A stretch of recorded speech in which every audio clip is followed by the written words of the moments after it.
Subtle skills, big results. Welcome to the Ninja Selling Podcast. Welcome back to the Ninja Selling Podcast. Matt and Garrett back with you again. We have a special guest with us today also who's a dear friend of mine, which I'll introduce in just a second. As we get rolling into today's episode, if you want to learn more about what we actually, all three of us do in our primary day, you can go check out Ninja Coaching, learn all about all the awesome coaches we have to hold you on the Ninja Selling path. If you want to also get involved with a group of like-minded individuals that listen to the podcast, also follow Ninja, go to Facebook, check out the Ninja Podcast community there. We are growing quickly. As Matt says, it's the fastest growing group in the universe. Might be. Totally. I don't know how we proved that, but it sounds great. So Matt, thank you for that. And Matt, good morning. Welcome, sir. Good morning. Yeah, I'm excited. This is going to be we're going to have a great conversation today. I'm excited for this. And this conversation came about because my dear friend Jen Fiddler got a hold of me and she goes, I'm experiencing this. I'm seeing this kind of out here right now. And we've talked about this in the past of how do we get ahead of it, which is working with vendors and having vendors show up when we need them and do the things that we need. And how do we make this happen? And let me give you a little background on Jen Fiddler for a second. So first off, I met Jen many, many, many years ago. Then we'll talk about that here in a second. But Jen originally came into my life as a real estate agent, which I actually coached her in her business for many years, still do. She's also an amazing coach for Ninja Coaching. So she has been somebody that has worked her way up to a point that she's now helping others with the Ninja systems. And I'm so much appreciated for her being a part of my life that way. But also, she is a remodel queen. She flips homes. You've been flipping homes, Jen, for as long as I've known you. It is like your side project that you always have a new house that you're remodeling, moving into, living into it for a year, selling it, finding a new one. You don't seem to remodel them when you're not in them. Maybe that's changed. But Jen Fiddler, welcome. I'm so excited to have you today. Thank you so much for having me. We'll have some fun with this. So real quick, just so we can get some baseline for you. When did we meet? That was how many years ago? I think it was 2011, and we had just come off a really hard real estate market. My business partner and I were sitting in the office just depressed basically one day because we all know what was going on in, 2008, 9, 10, 11. And we said, we need an attitude adjustment. And somebody told us about Ninja. And the first conversation we had with Garrett, I remember saying, I will not call for sale by owners. I will not call expireds and I will not door knock. And he's like, okay, we have the system for you. And it changed my life and it changed my business. And I'm super grateful for you. So thank you. Well, I appreciate you tons. As I've already mentioned, you also now you're a realtor in Portland, Oregon with a company called Cadwell Realty. And anything you want to say about Cadwell Realty as we get things started so people have a little background on that? Just the background of that is when I was referring to my business partner, Jason, he and I worked together many moons ago at Remax. After I moved to Portland, he started his own company and it was just with the intention of being him. And now he's got over 100 agents throughout the state. So shout out to Jason. Jason's one of those people that in my world, we come across them and you're just like, you are just a natural ninja. You just naturally attract people in. You naturally have people. I feel like he's the guy that you could go to him and say, I need this. And he's like, I got a guy for that. Or I have a person for that. Or I have somebody that can help me with that. And he's just always been that guy that makes things happen. So I'm excited you guys are still doing business together, still working together. And that's very fun. Now, so let's talk a little bit about this home flipping background that you have, because anybody who's flipping houses is, well, again, your realtor side and your home flipping side puts you in touch with a lot of vendors. And you got a hold of me here the other day saying, I am seeing something out here that we've seen before, but it's pretty extreme, which is this inability of getting vendors to show up, to give bids. And what have you been seeing out there? What made you come to me saying, I think we should talk about this? Yeah, so I'm in the process of doing a flip right now with my husband. And I have to say, I would be nothing without Grayson. He's got a contractor's license. He has a lot of contacts. He owned a new construction company. He's done remodeling, can do just about everything on a house. So I'm the ideas girl. He's the actual get it done person. Anyway, we're in the middle of a flip right now that we're doing. And it's just been really difficult for us to get our normal people out, even to do bids. I mean, most of the time I can get somebody out within a few days and get a bid and, get the work done within a couple of weeks.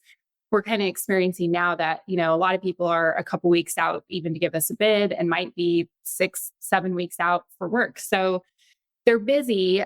And, then I have the real estate side of things, and I'm in the middle of a real estate transaction. Granted, not a great time of year. It was the holidays and it's always hard to get people out. But I just had a heck of a time getting a plumber and an electrician and some other people that we needed to be able to give me bids, even my normal people.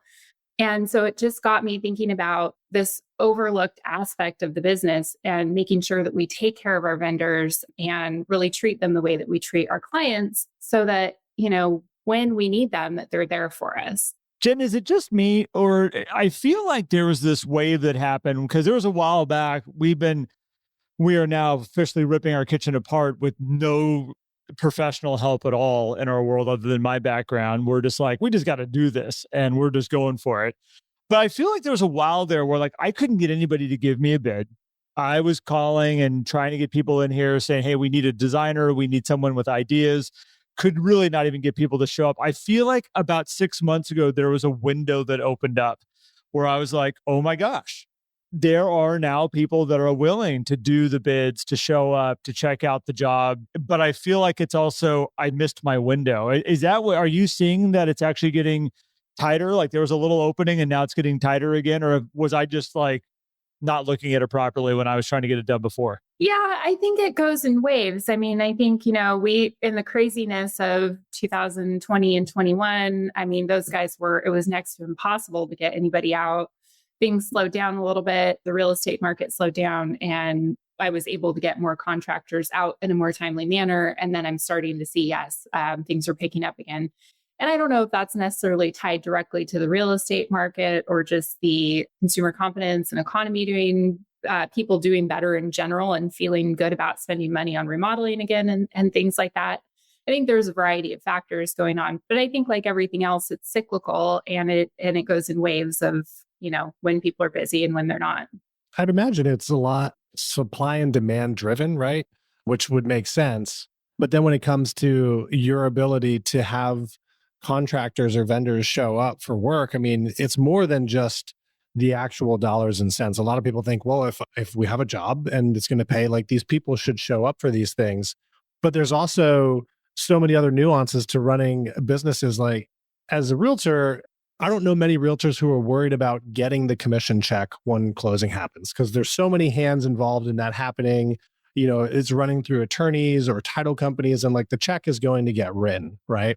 Whereas with certain contractors and vendors, they may show up to a job, do the job, and then have to go to payables, right? People may not be paying. And so having a relationship, or it might just be tough because they have a difficult client that they're working with and they don't want to work with someone they don't know, right? Because their time is also valuable. And so I think this is where it gets in, Jen, you were talking to Gary and we were talking before we were recording, how then you're now navigating this world of the difficulty of having people show up, but you are able to have probably people show up more often than the next person, right? I mean, I think, just by volume of projects and doing, our own remodeling and flipping and stuff, that's definitely helped for sure. But even I was struggling with it last week, specifically with plumbers. That's been a really hard thing for me. And I think it's just because they're all so busy. All my guys are like, I can't even get out there for 2 weeks to even take a look at this.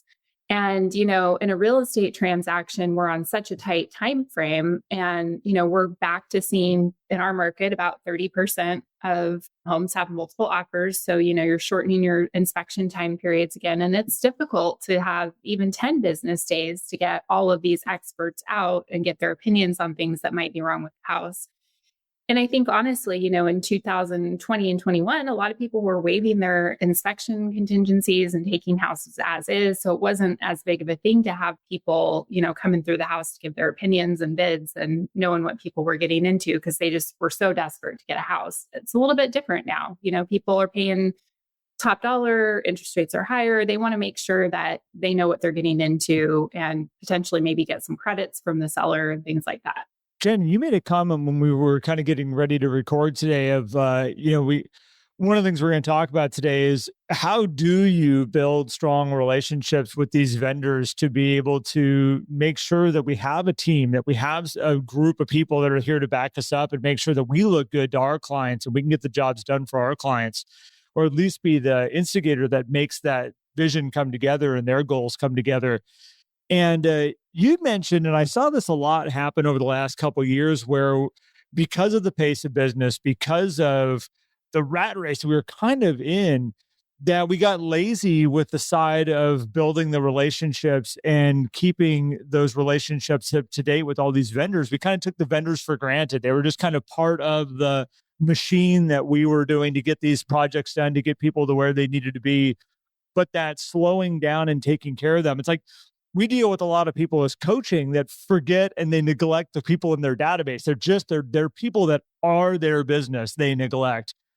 And then you got to think like, well, they even more neglect these people that are actually helping their business come together. So it's like, I love that you said that because it really made me stop. I wrote a note when you said it of like, oh my gosh, like that, there's so many bad habits that came out over these last couple of years. And this, what I would put my finger on is one of them. It's neglecting your vendors. Yeah. Not you personally. I'm not talking to your bad habit. I'm saying general realtor bad habits.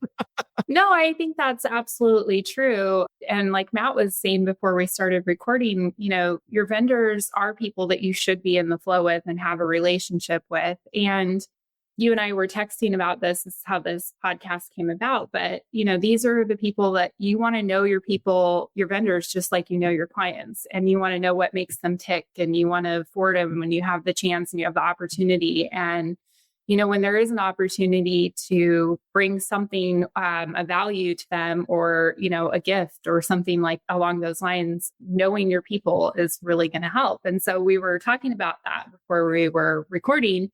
Forward your vendors and create relationships with them just like you would your clients. I think it's super important. Jen, give us an example of that because you were talking about your home inspector, right? And because sometimes it's not even about the gift, it's something that you buy somebody. It's about the gift of time and just kind of understanding them and getting to know them at a different level. So share with us, if you don't mind, a little bit about what you were telling us about your home inspector and about how you have formed this great relationship with him that also makes him very reliable for you, but you also reliable for him. Yeah. So my inspector, I know this about him. He always shows up probably about 10 minutes early. Like I've figured it out. And so I started showing up 10 minutes early and the clients are never on time. So I just always show up when he does. And we have, 10 minutes to talk, maybe more before the clients get there. And so we just started doing that. And I started to get to know him in these 10 to 15 minute increments and know what makes him tick. He's insanely into working out. He gets up and he works out for a couple hours and then he goes and does 2 or 3 home inspections. I mean, this guy just has a phenomenal amount of energy. But I know that when I go meet Brandon, I'm going to ask him about, hey, did you do your 750-pound deadlift this week? And, I'm going to ask him about the gym and working out. I'm going to ask him about his older kids that are now kind of in that transition period of going off to college. Those are the kind of things I'm going to talk to, him about. And we were even talking about my flooring guy. So last week I had him out for a bid for one of my clients and had some extra time. And we sat there and ended up talking for about 45 minutes. And there's things that I know about Moses that I'm always going to ask about. He has a 3-month-old baby. That's one of the first things I'm going to ask him about. How's Chloe? We're going to talk about that. But it was really interesting because we just sat there and he really shared with me a lot about his dreams and what he wanted for the future. We were talking about retirement. He's got some land that he wants to build on eventually. He's building a couple houses down in Mexico. And we were talking about, well, what does that look like in the future and your retirement? And we just had this really great conversation about that piece that's a little bit hard to open up from your vendors sometimes, that dream piece of it when you're courting somebody. So it was a great conversation. Like I said, had extra time to kill. We sat there and talked for about 45 minutes, but I know more about Moses now than I have learned in the last, and I've known him probably 5 years now in one conversation. That's so awesome. I think it highlights that because showing up 10 minutes early, spending the 45 minutes, these are things that you could easily say, well, I need to let me go and just manage my email for a little bit, or I have some work to do, or, I don't need to show up early because that gets me I can do an extra one or two things of this over here, let's say. Usually it's some administrative, low priority, non-urgent, non-important activity, right? That we dive into when it's like, and I want people to hear this, is like, these are people who are literally right in front of you that you have the opportunity to have forward conversations. So when you're saying, I don't know who to talk to, how do I, have more forward conversations weekly? Like right there, I mean, you're already there at these properties, or you're going to be there anyway. So you make a little bit of extra time and you get to have this beautiful in-person conversation, which when we talk about like the levels of communication, in person is the highest and best way to communicate and learn about people. So that's what I love is you actually taking the time, Jen, to talk to these folks and learn, right? And I think that comes down to you being interested. Now, has this been something you've always practiced in your business, or has this become, something that you've developed and have kind of highlighted as, hey, this is actually really important and it's also enjoyable? Like, what was this always there, or did you have a switch flip at some point? I think, like everybody else, I've been guilty of going through when the real estate market was hot and you're doing a ton of transactions and you're just trying to get through the inspection period and you're not spending a lot of time developing those relationships. I've been absolutely guilty of not fostering those relationships, but it just kind of dawned on me the other day when I was doing business planning, I need to make that a priority and an effort, not just, anecdotally here and there, one off here and there, really make that a priority of putting that into my business. That those vendors I'm going to be in the flow with them. I'm going to, show up early. I'm going to spend the time talking to them, put that in my business plan and, really just pay attention to what I know about these people. So, we talk about dedicating that 5% of your transactions to what would you do to bless people or, raving fans, basically is what Garrett calls it, create those raving fans. So my vendors are now going to be a part of that. And I think that's really important. I think just, taking the time to be present with these people and making them feel important, because I think that they often do get overlooked. Well, here's the crazy thing, and this I love about what you just shared is that so sometimes us as realtors and business owners, we get in this like, I gotta do something big. I need to make a big change. I gotta come up with a marketing plan. I gotta do this. I gotta have these big gifts or whatever I'm gonna. And we overlook the very simplistic side of I'm gonna show up 10 minutes early and I'm going to remember that he likes to work out in the mornings, and I'm going to check in with him on his 750-pound deadlift. I guarantee you, the minute you walk up and you say, it's a lot of weight, by the way. I just want to say, like, that's not something everybody can do. I don't usually picture home inspectors. I mean, because they got to also fit in tight places sometimes, and I would imagine like a pretty big dude's got to be able to pull 750 pounds. But I got to imagine like the look on his face when you ask him, did you get your 750 pounds? That's not a question that everybody just goes around asking people. So did you max out on your deadlift today? Like, I mean, like that's just, you got to know somebody. Like, because if you asked me that, I'd be like, what are you talking about? Like, no, I haven't done a deadlift and I can't tell you how long. But that right there, I can already see the look on his face of him, like just the excitement in somebody acknowledging something that's important to them. And I think that that's the stuff we overlook all the time. And we overlook it with every relationship that we have around us. But going back to these vendors, sometimes we just take them for granted for the business and the job that they're there to do. As Matt, as you were saying, you take that time to sit in your car and check email, waiting for your clients to show up, instead of taking that extra 5 minutes and going like, I'm going to go up and ask some forward questions and build this relationship. I think it's awesome. And then Jen, as you said, how much more you got to learn, because as we talk about, your next conversation is embedded in the conversation that you're having right now, where a lot of you out there are going, yeah, but I don't know what to talk about with these people. The next future conversation is going to come out of you just initiating the first conversation. And then you're going to learn something. And then you'll be able to come back around the next time you see them and say, hey, how did that trip go? How was this? Like, we just overlook these opportunities and we don't know how to get started. And getting started is just being a nice person. I mean, that's really what I would see it as. Absolutely. Makes sense.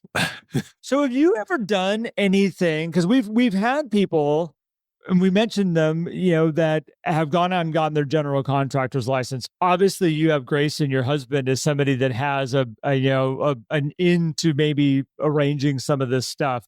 We've also had agents that I've coached that you know of personally that have actually gone and done parties and events to celebrate their vendors and to bring them all together. Have you ever done anything like that? You talk about the 5%. Do you try to focus more individually, or are you thinking that maybe something bigger is something that would be warranted during kind of the times that we're in?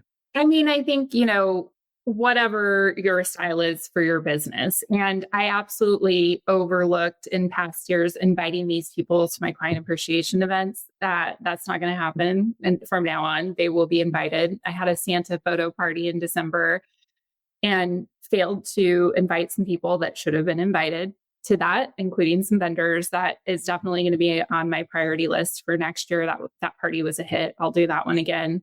But I've never been a big party person, a big client appreciation person. It's a little bit overwhelming for me. I do better on a one-on-one basis or in small groups. And so I'm just going to make sure that, when I have the opportunity to bless these people, that I can. And I think that's really about knowing them. I was giving these guys, before we started recording, the example, my mold guy, Phil. I used to work out with him in a different gym. Phil loves red wine. And so I know that about Phil. And I know if I ever need to bless him, I'm going to get him a nice bottle of red wine. And there's other people that wouldn't be appropriate for. But I think it's about knowing your people and knowing what's going to make them light up. Yeah, it's funny you talk about knowing your people. We have my mother and father-in-law have a ranch, and they have a ranch hand named Randy, who's an old bull riding professional bull rider. There's not a moment that goes by that I have not come across this guy where he doesn't have a Coors Light in his hand. That's just kind of how he operates every single moment of his day. Kind of give you a picture of him. Special gifts for him is whiskey. I know, like Thanksgiving, any holiday, stuff like that, I drop whiskey off on his front porch. And usually Crown Royal is usually what I end up dropping off on his front porch. And it's funny, we talk about knowing what these people like. You said he likes red wine, your mold guy. I had the conversation with Randy the other day. I said, Randy, I know I give you whiskey. I know I give you Crown Royal. I said, is that what you really like? I heard through somewhere that that's what you really like. And he's like, oh yeah. He said, that's a good on its own. How do you say it? He goes, that I mix with Coke. He's like, that's a good one to mix with Coke. He goes, Jack Daniels, though, he goes, I'll just drink that straight. He's like, that's my go-to. And it's funny, is like, I said, do you like any of the nicer whiskeys? He goes, I won't drink them. He goes, they're too good. He goes, the bottles just sit on my counter and I never touch them. He's like, so if you want me to drink it, you got to give me Crown or you got to give me Jack. And, it's just fun. Some of those fun conversations you get to have. And Randy he's a vendor for us in our world.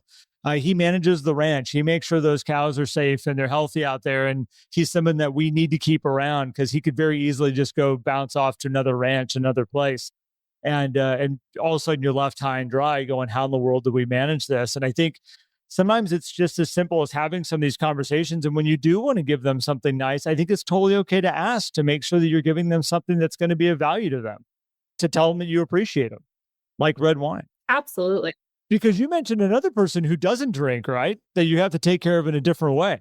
Yeah. So I've got a vendor that I work with that does not drink at all. And it would be very inappropriate if I got him any kind of booze. What I think is so fascinating about this too is a lot of people also struggle with frequency of communication. Well, how often do I need to talk to somebody? And you look at, we have these forced interactions with vendors. It's like, well, I got to call my home inspector to schedule a home inspection, or I got to be there at the home inspection, or call my plumber, or call my flooring guy, or whoever it is, right? So we have these opportunities that are driven by business to have conversations with somebody. And so when you look at that, it's like, gosh, like we are handed the frequency of flow with these people, even if it is once every several months, right? Now, a home inspector might be more frequently than maybe a plumber, because most of the properties you're helping buy and sell don't have plumbing issues or don't need somebody for that. But even if that frequency is every 5 months, 6 months, or whatever it is, that still is the opportunity to then have these slow conversations where other realtors probably aren't taking the time, right? To learn that. Like, let's say, Jen, you didn't see Moses that often, right? But you took that 45 minutes. The next interaction you have with him is going to be so much more powerful because you took that time to learn, and then you can use that knowledge the next time you speak with him. Hey, tell me about those homes down in Mexico. Like, what's the progress going on there, right? Like, tell me more about that dream we were talking about. And I think that's just the opportunity to have that high frequency of flow is so great. So Jen, are you also then starting to change? Like, how do you, I guess, let me ask you this question. How do you typically take notes on just people so that you can remember this stuff too? Because if the frequency isn't very high, how do you remember that, this person likes red wine, this person likes this person likes that? Yeah, I use the Ford and Record from the Ninja Planner. I love that they separated it this year too. Shout out to the Ninja Planners. I've had a lot of people like that. A lot of people have made good comments that it's been separated out. Yeah, so I use that, and then it just goes into my CRM. Well, so when do you do that? So you do the 4, you write it down on paper throughout the week, and then do you have a session where you sit down and then transfer all that stuff into your CRM? I do. Yeah, I try to do that when I'm doing my Monday morning agenda. Is when I start looking at my CRM and my database. Such a good ninja. Love it. Who trained you, Jen? I know, right?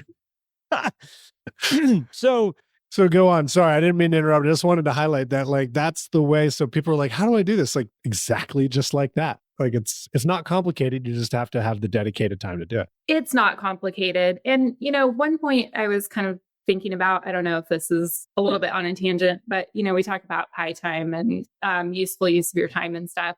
You can turn these home inspections into opportunities for eye time by having forward conversations with your clients. If you're going to show up to a home inspection, you better spend the entire time having really high quality, good conversations with the people. And inspectors have breaks in their, when they're inspecting a home, to be able to spend a couple minutes chatting here and there, interact with the clients. And so use that time, if you're going to be there anyway, to the best of your ability. I love that you just said you can turn this into an opportunity type time for your business. And not everybody out there knows what high time is. And again, we're not going to get into all the details of it right now, but I've always laughed that you consider it an open house, and that can be non-productive time very easily. You can do a lot of activities that you think are productive for your business and they're non-productive. But you can also sit in an open house and write handwritten notes and transform that time where nobody's coming in potentially to make that be something that's positive. Same thing as what you're talking about is if you choose to go and engage with this home inspector, ask questions, build a relationship, build connections, you're turning that into a very valuable time. And I started to think about this. I wrote this down as you were just talking, is that probably 99% of all the realtors out there, and we shouldn't just lump realtors, this is anybody that works with vendors, we get into a relationship that is, I only call when I need them for something. And we all have relationships like that in our world. A lot of you have children out there that my kids only call when they need something. They only call when they need money. They only call when they need gas. They only call when they need a ride. They never call me just to say, hey, mom, dad, how are you guys doing? What's going on in your life? At the same point is that, in these jobs, in these industries that we're in, a lot of times you wonder why these vendors don't want to show up and they won't make time for you, because the only time you ever reach out is when you need something. And other than that, you really don't care about them. You tell them through your actions all day long, you don't care.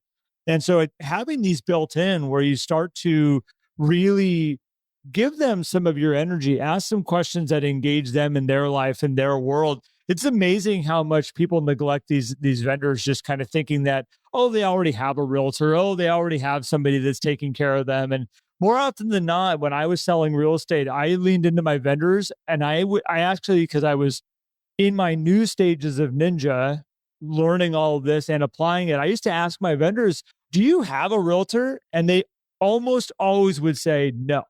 And the reason for it is that every realtor assumes that they have a realtor and doesn't touch them and just goes like, oh, they've already got somebody who takes care of their real estate. And the minute we lean into them, they're like, oh my gosh, somebody actually cares. Like, it's like low-hanging fruit that we all just like step over or we just walk around. And I think the opportunities there on so many levels, one for helping you with your business, Also, these people need attention too. And I think we miss both sides of this when we just kind of use them just for the job. And then we wonder why they don't want to show up. That's a great point. So anything else we want to add in around this? Yeah, Jen, any other advice you have with your experience in communicating with vendors through not just being a realtor, but also the projects that you do? So I would say you have the above average knowledge of communication with vendors than even just the typical realtor because of the flips you do as well. So what is the other advice that you might have for an agent who's like, okay, I want to do this. I want to build these great relationships. What say you to that agent? I think with vendors and trades, especially because they are so busy, know how they like to be communicated with when you're asking them for an ask. If you're asking them for a bid and you know that they're not great at texting, but that's your preferred way of communication, maybe that's not theirs. So make sure that you know what the best way to contact these people is. If it's calling their office versus calling their cell phone, if it's booking online versus, calling into the office, whatever that looks like, those guys are incredibly busy. And so make sure that you do it in the way that is preferable for them. That's good advice. It doesn't cause more stress. That's great advice. I think sometimes we take for granted, like even if we have a good relationship, we're like, oh, I have a great relationship. I can just text like one of my buddies who owns an HVAC company. I'm like, I could just text him if I have an HVAC problem. It's like, but I asked him like, hey, what if I do need something done? What's the best way to go about it? Right. So because he may not like getting those texts, like just call in the office and they'll set you up on the schedule. It'll work great. If we want to go hang out, that's how you communicate with me that way. And so I think that's really, really good advice and something that people should really pay attention to. Yeah, and I think while we have our time here, Jen, you and I both know Lee Eckroth, and Lee Eckroth's known for his A-team party every year. And as we start talking about like the different levels, and you said you got to do what's right for you. You sound like you're very much more of a one-on-one type of relationship, taking that time to get to know them.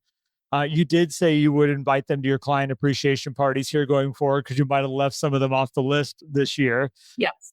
And and then there's this other side of it with Lee. What he used to do is this actual big event called the A-team party, and he had everybody over to the local small par 3 golf course, and he did a big barbecue. Bring your family, bring your loved ones, and let's have a big barbecue and play some golf and have some fun. And I know for him, he said that was a game changer for him when he started doing it. And he said all of a sudden, like when I would call, they would rearrange their schedules in their world to be able to make sure that they were there for Lee. At the same point, by inviting all the families and all the kids, he now had all these great talking points of things that were very important to these people in their lives. And also the family members would then ask about, how's Lee doing? Hey, have you talked to Lee? Or when he got to go meet with Lee on a job, it would come up with their family conversations because the family knew what was going on. Like it did this on so many levels that allowed him to have more control over his business, which in turn made him look better to his clients because he could get the jobs done for them. And I think that that's the big picture here. Is it's one thing is the convenience for us of being able to have these people show up when we need them. But at the end of the day, this is all about taking care of your clients that you're doing business for. And if you can make these relationships happen over here to make the jobs easier for these people, they're going to refer you, even though you are just the connector and making this process work for them. So there's so many levels here to be paying attention to. I love that you brought this up to me. And I was joking with Jen when we first started this because she threw it my direction. I was like, I think you said this should be a podcast. You might want to do something on it. And I said, great. When are you available? And you were like, oh, no. But I'm happy you came on. Yeah. Public speaking is a little bit scary for me, but you guys make it easy. And this is great. This isn't public. This is just Matt and I. But you certainly wouldn't know it. You wouldn't know it at all. Because this is great. It's such a joy having you on, Jen. It really is. Oh, thank you. I just want to say thank you to both of you for bringing your energy, your ideas, your topics. This podcast, every time I turn it on, I'm like, oh, they nailed it again. This is just what I needed to hear. And I will text it to people. And people are like, yeah, I just listened to that one. It was so great. So there's so much energy around this, just out in the world that I don't know if you get this feedback or not, but it's just been amazing to have for all of us out there doing Ninja. And like I said, you guys just nail it with the topic every time. Thank you. I appreciate that. We definitely hear it, but it's in the wonderful part about hearing it is it's really why Matt and I we do this and we keep showing up is the great feedback that we get from it. We didn't know what this was going to turn into when we started, and we're just having fun, and we're happy that everybody enjoys it out there, and we're happy that we're bringing good value to everybody. So yeah, really do. So appreciate that, Jen, so much. Appreciate you sharing it too. I mean, like that feels really good. I don't even know what else to say other than it feels so good. Now, Jen, you had one other experience that you wanted to share, and my whole goal is to make you cry on today's podcast. That's actually what the episode is all about. We're wondering, why are we really here? And it's really to hear Jen maybe potentially shed a tear. You had a great thing that you wanted to share about your experience of board breaking, and it's something that we do through Ninja. We don't do it often. It's kind of like in a special event that we do, and there's the special times. And if you're lucky enough to be a part of it, it's kind of an awesome thing. And you brought this up to me and you wanted to share your journey with that. And would you still be open to sharing that? Yeah, for sure. So every year we go out to guide camp. Guide camp is where all the coaches and the guides for installations get together, kind of mastermind for the year, learn the new material, business plan, whatever you want to call it. It's great. In 2022, Garrett brought the idea to Larry Kendall to do a board breaking ceremony. And I've never gotten to be a part of one before. I was very excited / nervous / an emotional wreck. And to give you guys the background on this, so Larry Kendall demonstrates, he walks you through a process of how to hone your energy into breaking this board, because you cannot break it with your hand. You have to have some energy behind it. So you write down, a fear, insecurity, whatever on this board, and you break through it. And in the process of, And Jen, Jen, I want to interrupt you for a second, because as Jen said, you cannot just break through the board. I've been a board holder many times where big, strong people get up in front of the room and start wailing away on the board. And I have walked away with black and blue fingernails, damage to my own personal body because they have hit it so darn hard. And I've been like launched onto tables. And then you watch the sweetest, nicest lady go up in front and just blast through that board because she knows she can't do it with her physical strength. She knows that she has to be focused. And that's the power of this thing that we do and I just want to emphasize that it's not about physical strength. It literally helps emphasize the power of your mind and the power of your thoughts. So Jen, keep going. Absolutely. I mean, so throughout this, we're all kind of getting lined up to go break our boards, and Larry said something to the effect of, you're going to get up to the front of the line and there's several people that you can choose from, but you're going to know as soon as you get up there who your person is. And I was like, I got up there and I was like, Matt's my guy. And I don't know why in particular, other than you're just drawn to somebody's energy in that moment. And you're like, you don't even see anybody else. It's so bizarre. And so I go up to Matt and, he's like, you got this, or I don't remember exactly what you said, but you looked me straight in the eye and you were like, you said something to the effect of like, you can do this. And I broke through my board on the first try. And I cried like a baby, and I could not stop crying for a solid probably 10 or 15 minutes because it's a really cool emotional experience. I mean, I wrote some pretty heavy stuff on there that I really did want to break through. And so Matt and I obviously hugged at the end, and then I'm bawling and I had to go find Garrett because I had to cry with him for a while because, Garrett's been in my life for well over a decade now, and we've talked at least twice a week for the last 10 years. So we've got a relationship. So a really fantastic experience. And if you ever get the chance, I highly, highly recommend it.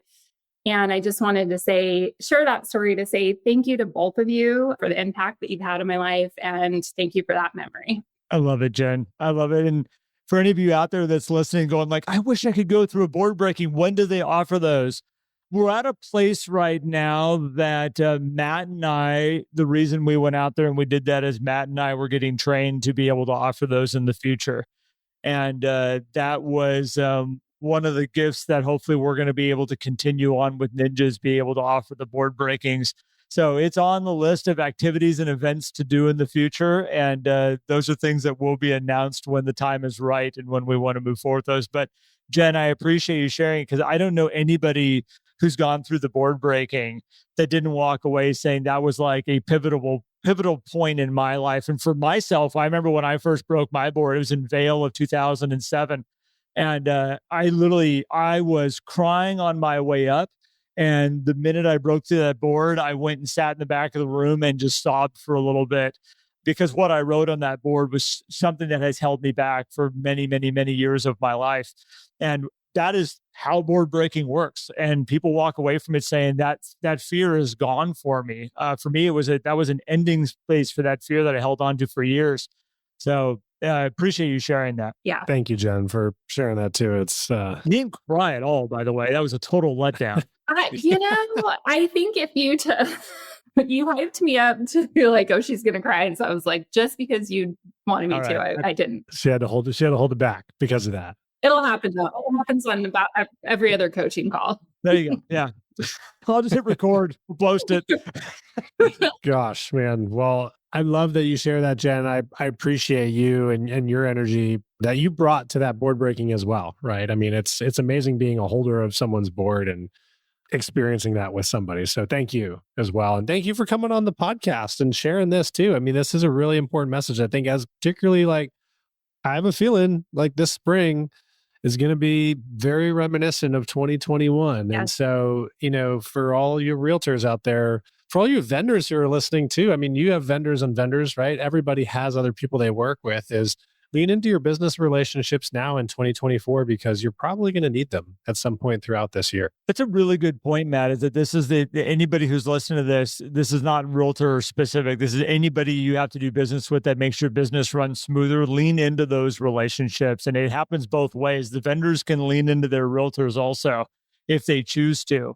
And those vendors out there, they're going, I wish my phone rang more because, people would need my help. Well, part of it is just leaning in with some of these systems and taking care of your people. So I'll share this one little thing because I think it's funny. Even the people who you just interact with when you're going throughout your day of little things, right? It's amazing how just being kind and getting to know somebody can be an advantage. I had to bring my car in for service and there was an issue with my car. It wasn't like a scheduled service. Like I had to bring it in. It was something that I couldn't fix on my own. And so I brought it in and I said, hey, I talk to the service advisor. I don't even know if Garrett could have fixed it. I could have fixed it. Probably could have fixed it. It was a very inexpensive part. But anyway, point was, I was talking with the service advisor and he was like, well, when do you need it? And all this. I'm like, well, I don't know. You guys are probably really busy. And he's like, well, I just got off the phone with somebody who was really nasty to me. So you have now risen up into their slot because you're so nice. And I was like, sweet. My car was done, I think, by the end of the day. Awesome. Like, when it could have taken an entire week to have the car done. And I was like, that's the power of just being nice to somebody and having a conversation and getting to know them a little bit. Yeah, I know you want to get your brakes done. The next spot I have is October 10th is when we're going to be able to get you for that incredibly important safety issue that you have on your vehicle. Yeah. Anyway, I just thought I'd share that story because that all listening to you, Jen, talk about your vendors and everything made me think of that. So thanks again for sharing this advice, this stories. This is great. So I hope everybody I know a lot of people got a lot out of this, but I hope everybody now puts this into action in your own business. So anything else that we need to share before we let everybody on their way for the day or conclude their day or whatever they're doing when they're listening to this? This is great, Jen. I appreciate you bringing this idea up and this path of conversation because, a lot of people say like, how do you guys know what to talk about all the time? And it's because I surround myself and Matt surrounds himself with a ton of people that are actively out there in the business and they're seeing what's going on the ground level. And they come to us and they say, hey, is anybody else seeing this? And typically when 2 or 3 people bring it to our attention, I'm like, yeah, it's starting to be a trend out there right now. We need to get ahead of it. And usually that's what leads us to these topics. And so, Jen, I just happened to drag you into it with us today. So thanks.